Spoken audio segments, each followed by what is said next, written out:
All right, guys, lesson 73, factoring the difference of two squares and probability without replacement.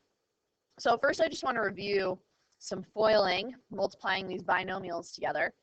And so if we multiply or FOIL the first times the first, here is x squared. And the outside is negative 6x when we multiply. And the inside is positive 6x. And then the last two terms are negative 36. And so what happens here is your middle terms add together and cancel out. And we get x squared minus 36. Let's try another one where we have the same binomial, except one is negative and one is positive. Just like that one, same binomial, but one was negative, one was positive. So let's multiply the first times the first, and we get 4x squared. And then we'll do the outsides together, and we get plus 14x. And then the insides together, and we get minus 14x. And then the last two terms, and we get negative 49.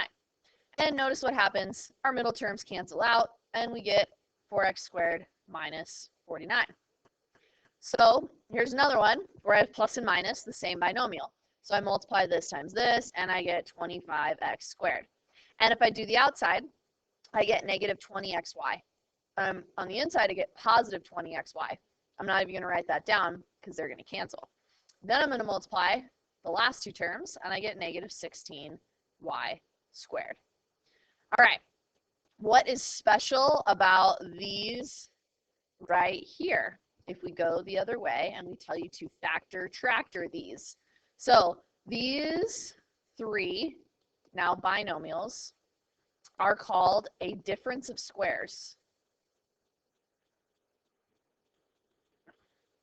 So you know you have a difference of squares when there's a negative in the middle, and the first term and the last term are perfect squares. This is x times x, this is 6 times 6. This is 2x times 2x, this is 7 times 7. This is 5x times 5x, this is 4y times 4y. And so they're all perfect squares. So we're going to try now going the other way. All right, so this is factoring when you have a difference of squares. Anytime you have two terms, see if you have a difference of squares. You got to have a negative sign, and you got to have a perfect square and a perfect square. So how am I going to factor tractor x squared minus 36? The first two terms have to multiply to be x squared, and so that would be x times x. And the last two terms have to multiply to be 36. And so it's going to be 6 times 6. And we do need a positive and a negative so that the middle terms cancel out. Then they also multiply to be negative 36. So again, I would get a negative 6x and a positive 6x if I refactored or re-multiplied in order to check that I got it right. All right, let's try another one. So make sure you have perfect squares and a negative sign. And then we're going to do difference of squares. So what times what is 64x squared? And that would be 8x times 8x. And what times what is 81y squared? And that would be 9y times 9y. And then one needs to be positive and one needs to be negative so that if you re-multiplied, your middle terms would cancel out. All right. I would probably rewrite this one so that it was in the right order where the minus term was second. All right. And now I'm going to do the same thing. It's still a difference of perfect squares. And so 10m times 10m is equal to 100m squared. And 5 times 5 is equal to 25. And we would do plus and minus. Oh, I just noted something. Technically, there was a GCF to start this party. So since I didn't notice, I can go ahead and factor it out now. Notice there's a GCF of 5 right here. And that would leave me with 2m plus 1 if I factored out the 5. Same z's right here, I could factor out a 5, and that would leave me with 2m minus 1. And these two 5s that you factored out, you want to put them in the front and multiply them together. And then see what you have left. Now, I could have just started this by factoring out the 25 at the beginning, which would have been easier. All right, do your GCF here. And 25 times 4m squared gives you 100, and then minus 1. Notice these are still perfect squares, and they factor 2m plus 1 and 2m minus 1. Okay, let's try another one. Okay, we've got another difference of squares. So what times what is equal to y to the 4th x squared? Well, y squared times y squared is y to the 4th, because you add exponents, and x times x is x squared. And then we do plus and minus for difference of squares. 169 is 13 times 13. And then how do we get z to the 10th? That would be z to the 5th times z to the 5th, because you add exponents when you're multiplying. All right, probability without replacement. So we did probability with replacement. Now we're going to try it without replacement. So a bag contains 4 purple marbles and 3 pink marbles. 2 marbles are drawn at random. What is the probability that both marbles are purple if the marbles are drawn first with replacement?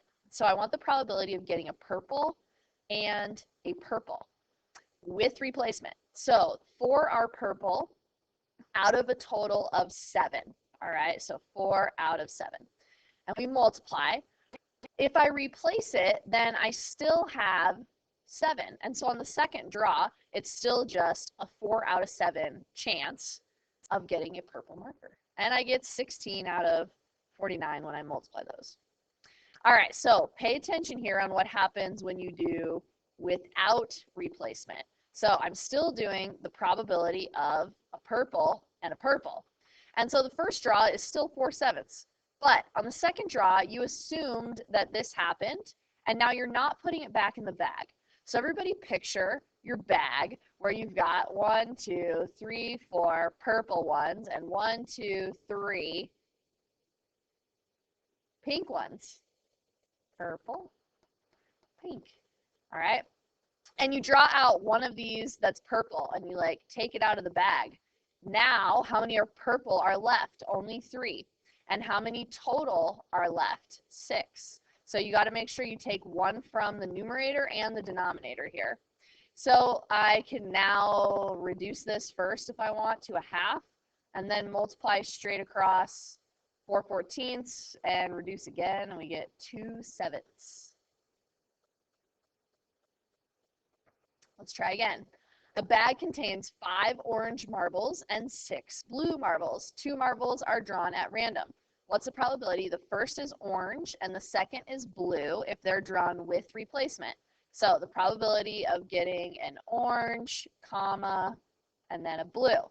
So there are 5 orange and 6 blue. So the probability of getting an orange is 5/11. Now, I put the marble back in the bag, okay? So even if we got an orange, we put it back. Now we want to multiply by the probability of getting a blue, which is 6/11 because I still have 6 blues and I still have 11 in the bag total because I replaced it. So 5 times 6 is 30. 11 times 11 is 121. What about without replacement? So probability of orange, comma blue, but I don't replace the orange after I draw it. So it's still a 5/11 chance of getting an orange. Now, assume you drew the orange out of the bag. So now there's 1 less orange. But how many blues are in the bag? That's right. There are still 6 blues in the bag. But you took out an orange, so there's only 10 total marbles in the urn. And then we multiply, or I'm going to cross cancel right here. And 2 goes into 6 3 times, then multiply straight across, and we get 3/11.